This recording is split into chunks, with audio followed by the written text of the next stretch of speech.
សួស្តីអ្នកទាំងអស់គ្នាថ្ងៃនេះខ្ញុំបានមកដើរកំសាន្តជាមួយនឹងក្រុមការងារ AMS ដែលគេដាក់រហ័សនាមឲ្យកម្មវិធីនេះថាបោះតង់វិលល្ងាចចឹងមានថាយើងមកពីព្រឹកទល់ល្ងាចយើងទៅផ្ទះវិញហើយនេះគឺជាស្រុកកំពង់លែងខេត្តកំពង់ឆ្នាំងដែលយើងមកកំសាន្តឬក៏មកទស្សនាទៅនឹងប្រាសាទចំនួន3នៅព្រឹកនេះប៉ុន្តែពេលល្ងាចនឹងអាចមានទៀតទី1ប្រាសាទថ្នមប្តីទី2ប្រាសាទស្រីនិងប្រាសាទប្រុសគ្រាន់ថាទីតាំងមួយអត់សូវឆ្ងាយពីគ្នាហ្មងហើយក៏អត់សូវមានណាគេមកលេងហ្មងដែរសំខាន់អ្នកដែលគាត់ស្រឡាញ់បែបបុរាណវិទ្យាឬក៏គេហៅថាបែបជីវិតរបស់រស់នៅការជំនាន់មុនអីសិក្សាអំពីសាលាចរិតបាលីអីចឹងណាអាហ្នឹងយើងអាចមកបានអញ្ចឹងទៅតាមខ្ញុំទាំងអស់គ្នាថាមានសកម្មភាពអីគេខ្លះអូខេចាបាញ់មិញខ្ញុំបានរៀបរាប់ជាសង្ខេបថាយើងទៅទីតាំងណាហើយយើងទៅកន្លែងណាខ្លះអញ្ចឹងខ្ញុំសូមរៀបរាប់ពីដំបូងឡើយដោយសារតែយើងទៅស្រុកកំពង់លែងយើងអត់ទៅតាមផ្លូវគោកទេគឺយើងទៅតាមផ្លូវទឹកអញ្ចឹងយើងត្រូវចុះពីឡានដើម្បីទៅទិញសំបុត្រនៅកន្លែងលក់សំបុត្រកណូតដពីកំពង់ឆ្នាំងទៅកំពង់លែងសិនអញ្ចឹងបងមករាដែលជា team leader ហ្នឹងគាត់កំពុងតែមមាញឹកក្នុងការរាប់ចំនួនមនុស្សអញ្ចឹងណាតែខ្ញុំអត់ច្បាស់ថាពេលហ្នឹងម្នាក់មកសំបុត្រ 1500 ឬក៏ 2000ទេប៉ុន្តែអត់ថ្លៃពេកទេបងប្អូនចាអញ្ចឹងក៏ចាប់ផ្ដើមមនុស្សឡើងផ្សេងឡានឡើងផ្សេងអញ្ចឹងតែពេលហ្នឹងខ្ញុំរៀងចាំមកសន្ទុះដែរអញ្ចឹងយើងស្រែកទឹកស្រែកអីយើងញ៉ាំទឹកអំពៅសិនអញ្ចឹងណាព្រោះអីយើងត្រូវរងចាំបងប្អូនគាត់មកឲ្យពេញកណូតហ្នឹងដើម្បីទៅម្ដងជាមួយគ្នាហើយតាមខ្ញុំដឹងបើសិនជាយើងមករៀងយឺតឬក៏ចេញធ្វើដំណើរពេលល្ងាចខ្ទង់ម៉ោង 6 ឬម៉ោង 7 អីហ្នឹងណាបើសិនយើងត្រូវមកផ្លូវហ្នឹងដែរជិះកណូតដហ្នឹងដែរយើងត្រូវចំណាយដល់តែ$80ចាអញ្ចឹងដោយសារប្រហែលជាគេគិតថាអត់សូវមានអ្នកគេមកអញ្ចឹងណាអញ្ចឹងមិនគេយកថ្លៃចាអញ្ចឹងនៅនេះយើងរងចាំឲ្យបងគាត់មកពេញអញ្ចឹងទៅរៀងយូរដែរចាំមកស្ទុះធំដែរហើយបើសិនជាយើងធ្វើដំណើរទៅស្រុកកំពង់លែងហ្នឹងប្រហែលចន្លោះ20នាទីដែរតម្រាំតែយើងបានទៅដល់ទីតាំងហ្នឹងអញ្ចឹងណាហើយអត់ខ្វះទេរបស់ញ៉ាំមានទឹកអំពៅមានសណ្តែកដីមាន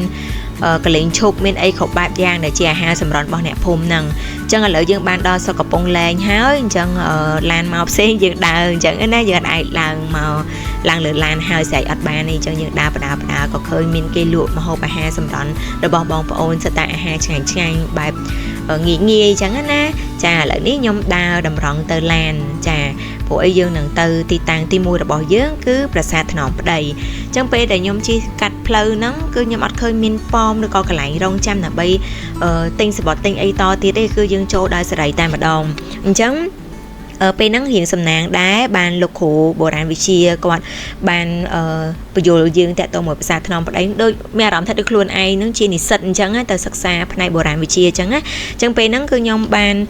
ដឹងប្រវត្តិខ្លះៗដែលគាត់បានរៀបរាប់ថាប្រាសាទហ្នឹងបើយើងធ្វើដំណើរគឺ20គីឡូពីទីរួមស្រុកកំពង់លែងហ្នឹងហើយកសាងនៅចុងសតវត្សទី7និងដើមសតវត្សទី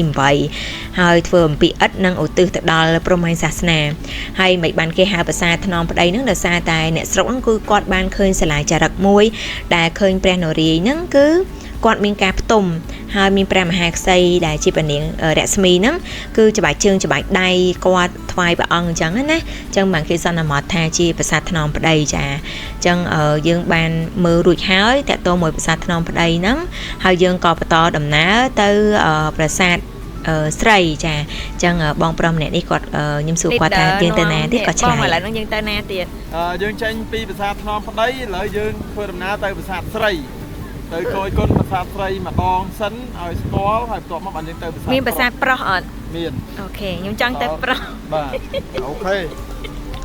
ចាដូចគាត់បញ្ជាក់អញ្ចឹងយើងទៅប្រាសាទស្រីអញ្ចឹងណាហើយដើរបដាក៏ជួបជាមួយនឹងបងសវណ្ណារាដែលជា editor ផ្នែកព័ត៌មានសេដ្ឋកិច្ចចាថ្ងៃនេះតែងខ្លួនស្ទៀវខ្លាំងណាហើយខ្ញុំក៏បានសំណេះសំណាលមួយគាត់ថាយកយ៉ាងម៉េចដែរអញ្ចឹងណាអញ្ចឹងឥឡូវគាត់ឆ្លើយស្គាល់នៅ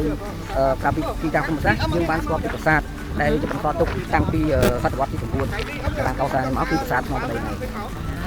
នេះពិតជាអ្នកតាមដានមែនមិនសតវត្សទី9ទី10ឯងបង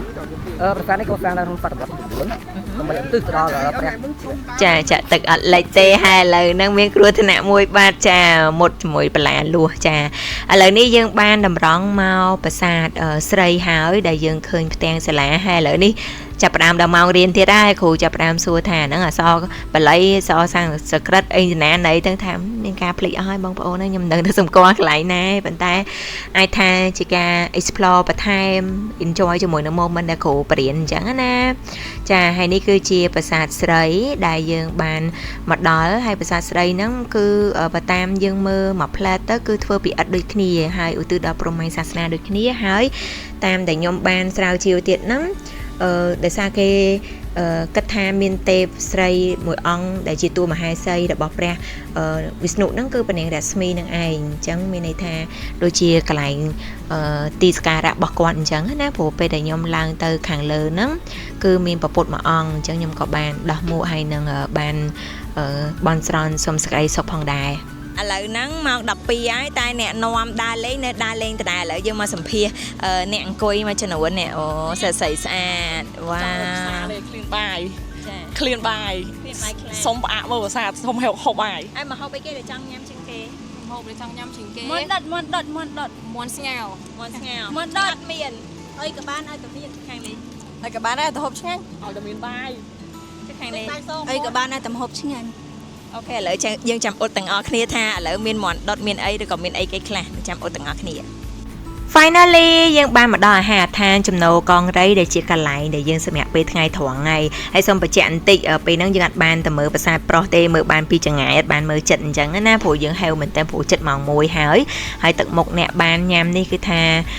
ពព្រាយតែម្ដងញញឹមដល់គុំទៅជាអីហើយឡើយក៏មកបញ្ជាក់ថាម៉ោង1បាទអើយហៅខ្លាំងណាស់អញ្ចឹងសុំញ៉ាំហើយនឹងសម្រាប់ឲ្យព្រោះអីយើងនឹងមានការបន្តសកម្មភាពដើរលេងទៀតចាអញ្ចឹងឥឡូវយើងសម្រាប់បាន2ម៉ោងហើយយើងចាប់ផ្ដើមឡើងលើភ្នំនាងកងរៃម្នាក់គឺថាស្រស់ស្រាយណាអត់ទាន់ដឹងឯណាអត់ទាន់បាក់បៀណាហើយមានទឹកដបមួយដបនឹងកាន់នឹងដៃហ្នឹងគឺថាអូយទៅបានហើយឡើងបានហើយប៉ុន្តែមានអ្នកគេហៅថាបោះបង់ពាក់កណ្ដាលផ្លូវដែរ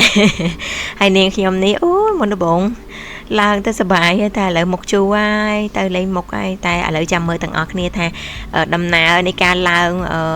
280កាំឬ280ម៉ែត្រនេះខ្ញុំភ្លេចបាត់ហើយថាខ្ញុំអាចធ្វើបានសម្រេចអត់ហើយឈូសម៉ាននេះឥឡូវចាំមើលទាំងអស់គ្នាខ្ញុំអ្នកកោះខ្យល់នេះអ្នកឈឺប៉ុន្តែចុងក្រោយជួយគ្នាទៅវិញទៅមកចង់សោះគេថាអីនៅផ្ទះម្ដាយទីតីនៅព្រៃម្ដាយតែមួយ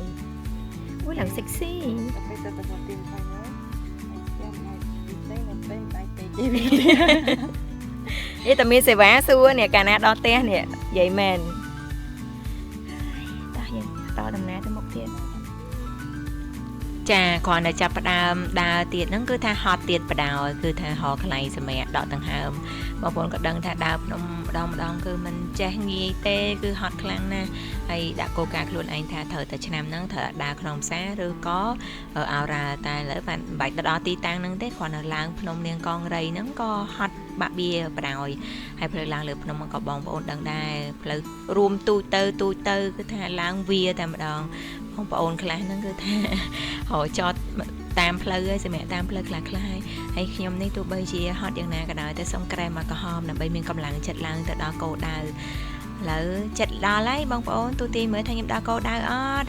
ទីទាំងអស់គ្នា3 2 1សួស្តីអ្នកនរគ្នាសកម្មភាពពេលរសៀលនេះគឺយើងមកឡើងភ្នំនាងកងរៃដែលមានប្រវែង280កាំនិយាយទៅផ្លូវនេះគឺផ្លូវឡើងភ្នំហ្មងគឺមានឧបសគ្គច្រើនមែនតើអញ្ចឹងមានអ្នកខ្លះក៏គាត់គេហៅថាបាយកង់មានន័យថាសម្រាប់សិនហើយអត់ឡើងមកទៀតទេតែក៏មានអ្នកខ្លះក៏តស៊ូប្រឹងឡើងមកដើម្បីបានជោគជ័យហើយបានឃើញទេសភាពស្អាតមែនតើនៅខាងក្រៅខ្ញុំនេះមានវាលស្រែមានបឹងទន្លេសាបមានដើមឈើពណ៌បៃតងស្អាតមែនតើអញ្ចឹងសបញ្ជាក់ថាឲ្យតែយើងតស៊ូចិញ្ចឹមចិត្តធ្វើអីដែលបានសម្រេចយើងនឹងបានសម្រេចដោយបំណងប្រាថ្នាឥឡូវយើងដល់ពេលត្រឡប់ទៅផ្ទះវិញហើយអញ្ចឹងអ្នកទាំងអស់គ្នា say ho មួយមើលអញ្ចឹងយើងទៅវិញហើយបាយបាយ